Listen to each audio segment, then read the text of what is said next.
Hi, this is Chris McDonald again. I am back with your second training on LinkedIn. So last time we went ahead and talked about your profile whenever you're setting up your profile. So what are you going to do next? Well, you're going to optimize it. I don't know about you, but this term is used so much that I decided to go ahead and take the time to look it up and see what it really means. The definition is an act, process, methodology of making something as fully perfect, functional, or effective as possible.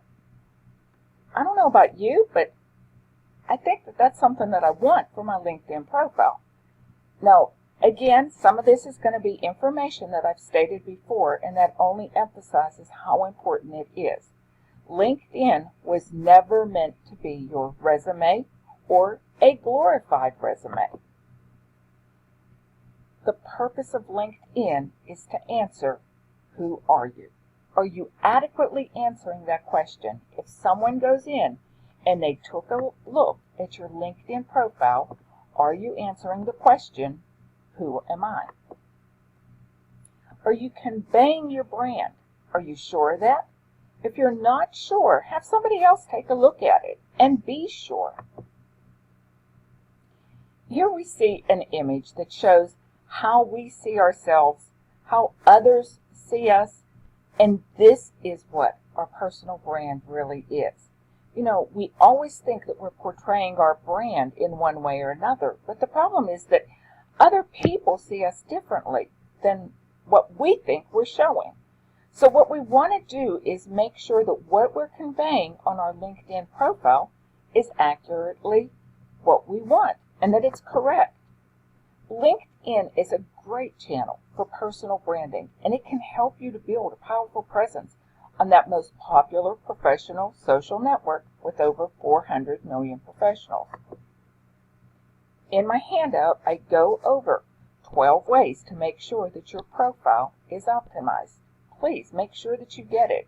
There's also a character count cheat sheet that's going to be very helpful to you. Giving a recommendation on LinkedIn is a great next step. We want to do what we can to give those recommendations, and of course we always want to make sure that we're receiving them. Give and you shall receive much more than you ever thought possible. Give and give again. People who give will never be poor. That's something that Anne Frank said, and of course I could go ahead and give you scripture for that as well. But LinkedIn is a platform where giving truly is returned and rewarded. If you go to the profile of your friends and your associates and give them that recommendation, you're going to be really surprised at what comes back to you. While you're there, go ahead and take the time to endorse your contacts. It's really important that you take the time to do that. You see, as you scroll down to the bottom of the page, you're going to see different skills that are in here. If you know that that person is good for those skills, then endorse them for it. And what will happen is your little picture from your LinkedIn profile is going to show up here. That's something that you really want to do for the people that you're associated with, or LinkedIn, or connected with, or your contacts. Here's a profile page of someone else, not stating who, but you see here's the picture where it shows that I went into the profile of a friend and gave them some skill endorsements for sales, for market strategy, for sales management, cold calling. You can see some of the different things and see how my photo is showing up for each one of those. The ones that I didn't endorse them for, it's not showing up, of course. Next, the most important thing you want to do after all of that is to join some LinkedIn groups. Now again, we're going to get into why you want to do that. A LinkedIn group is going to be a private space that you can use to interact with LinkedIn members that share common skills, industry affiliations, and goals. A group is an exclusive forum where you can connect with other like-minded individuals. what are really the benefits of this? You're thinking, is it worth my time? Why do I want to do this? Well, when you join a group, it's going to strengthen your connection with individuals in an exclusive forum. But the really good part is that you can send members of a group a direct message. See, by default, you can't send messages to people that you don't know. So the only people that you can send a message to are going to be those people that are your actual contacts. But if you're in a group, you can send a message to somebody that's in the same group. Now, a word of caution here. That does not mean that you're supposed to spam strangers to join your business. That is not what LinkedIn is all about. And the last thing that you want to do is get a reputation of being a spammer. Communicating with people on LinkedIn kind of works like this. If you're on a first level, you can message them directly. But if you don't know them, you go through the groups. So if you see someone that's of interest, that interests you, that you want to connect with, see if you have a group in common. If not, join a group that user is a part of. If the group ends up not being of value to you, you can always leave it. Now, you want to try not to connect with too many people in one day. If you try and do that, you're going to be seen as a spam account. And that's definitely, again, something that you do not want to be seen as. You're going to be able to widen your network because LinkedIn considers members of a common group your second-degree connection. You can start relevant conversations with these people. You can comment on discussions. You can submit your blog posts and articles, if they're relevant to that group, to that group. Now, of course, remember, again, you do not want to be known as a spammer. So if you're in a group on network marketing, okay, that's good, but that doesn't mean that that's where you go ahead and put your network marketing company. That's not what groups is all about. You have to know the rules. The rules are pretty much 80-20. That's the way it is in most places. 80% has to be some interesting content, and only 20% of that is supposed to be self-promotion. Self-promotion is never going to work, so please make sure that you keep it as a minimum. If you're promoting yourself, you want to make sure that you wrap it up nicely. Make it like it's a present, not just something that says, buy from me. You want it to be interesting, engaging, something that you want to be a part of. You want to go in and show that you're a leader and that you're an expert in your particular industry. Why do you want to do that? Well, of course, if you're showing off your knowledge and you're showing off your expertise, then people are going to be interested in you. They're going to say, wow, they know what they're talking about, and that's going to lead to leads or potential sales. And of course, isn't that what we're all striving for?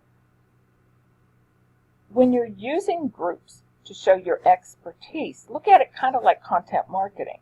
The more you put out there, the more connections, leads, and discussions you're going to have. And I know you're going to get tired of hearing me say this, but do not spam.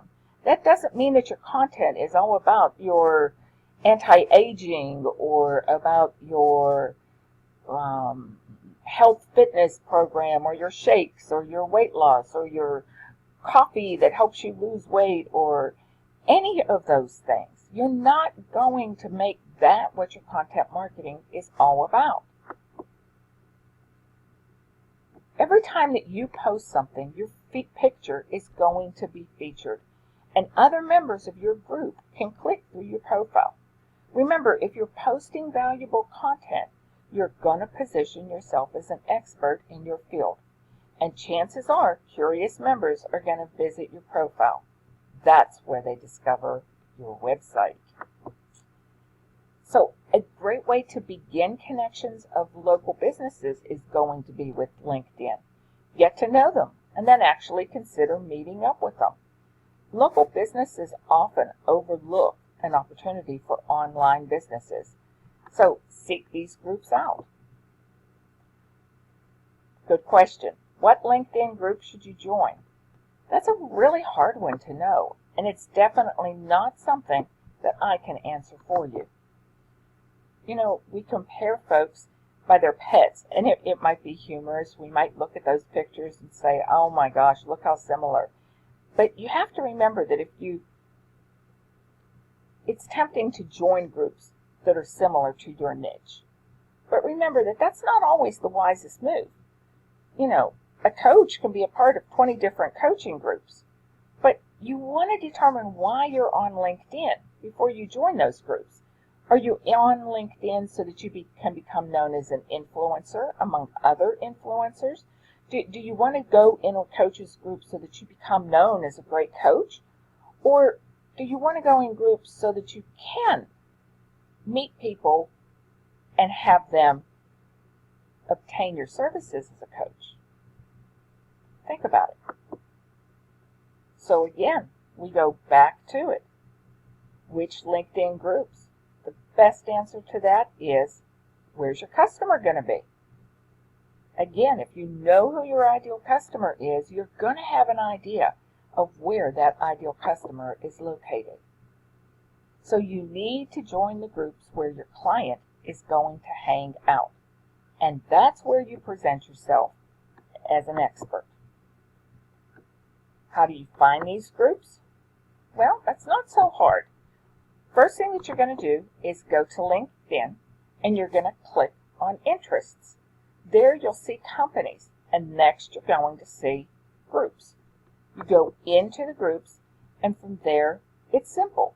Just join it. Go to the top of your LinkedIn page, go to the search box, enter some keywords relating to the sort of group that you hope to find. Think broadly. If you're talking about web marketing, you want anywhere from web marketing, digital marketing, internet marketing, online marketing, e-marketing, and so on. You see, there's a lot of options. So here's my example of what happens whenever I went into marketing groups. You see, we have a digital marketing, auto. We have a lot of options, and that's just a few of them. So you want to look and think carefully. After you run the search, you'll have a list of groups, probably dozens, to click through. If they're a public group, you'll be able to see the past posts and discussions, and you'll get a good idea of what the group is like. If it's a private group, then the information is going to be a little more limited. You'll see what kind of people are there, and you might learn a little bit from the description of the people, but you're not going to see that much in the discussions. There are smaller niche groups that are organized around a certain topic or a local area. For example, if you're interested in web marketing, but not in the San Diego area, then you're not going to join the San Diego web marketing group. When you click on the view of one of these groups, this is what you're going to see. That's your key. Next, it'll tell you a little bit about the group. You'll have the ability to go ahead and read that information.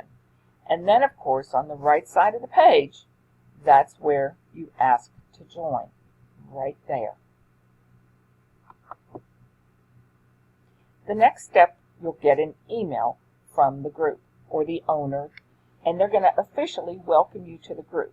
Now, one of the things that you want to make sure that you do is not just see you're now part of the group and move on. You want to go ahead and take the time to read those rules. See what their standards are for posting and sharing and commenting. The reason is different groups are going to have different rules, and every group is going to be different. So you don't want your comments or posts to be put in a pending status review. And I've seen that happen. I've had that happen to me because I didn't take the time to read all the rules. And my comment got put in a pending status. I didn't understand until I went back, found that email, and went ahead and read. Now, if you're not understanding what it is that they're saying, go ahead and email directly back to that group leader and tell them that you don't understand. They'll be happy to explain it. If it seems like there's a long waiting time, don't worry about it. A couple days isn't uncommon, and that doesn't mean that the group's inactive or that the owner doesn't care. They'll contact you back. Just be patient. They have lives too. Now, we do have a limit of 50 groups that we're able to be a part of. So start slow. Determine how many groups you can handle. I certainly would not start off with 50 groups. The best advice for getting started on a LinkedIn group that you've just joined is a list of don'ts. You want to make sure that you don't do anything until you've observed for a while. Watch and see how things work. Make sure that you remain professional. Learn what the group finds useful. What do they consider to be self-promoting? See if new members are introducing themselves. See if what you think is valuable is something that they consider to be valued. Find out which members are most active. Is the group positive, aggressive, argumentative? Do the group members add comments or share content? You want to pay attention to these things. Your first interaction with a group should be very tentative. Focus on learning about the group. A little bit of time preparing yourself to dive in only when you understand that group that you have joined. Remember, things will be individual in each different group. So learn what the groups are like before you decide to start prospecting. Don't make a fool of yourself. Now, I have a handout on best group practices that's available on this website, and you can go ahead and click on that link to that link and get that handout. If you join a lot of groups, make sure that you turn off the daily digest emails in the settings. Otherwise, you are just going to get bombarded. Because what actually happens is without that edit, every time somebody comments, you're going to get a new email. So decide which conversations you want to get those notifications on. You don't want to be deleting emails that could really give you an opportunity to highlight the skills.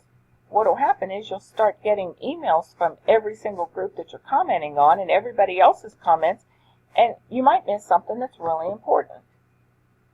So go to LinkedIn today. Join 2 or 3 groups that you think that your ideal customer might be on. Once you're approved, get involved. Join those groups and then join in with those groups. That's going to be part of the key to your success. Make sure that you go ahead and get those handouts. For this particular class, I actually have 3 of them. You'll have to click on each one in order to get them. And I hope that you have a really great day, and thanks so much for joining me. Blessings.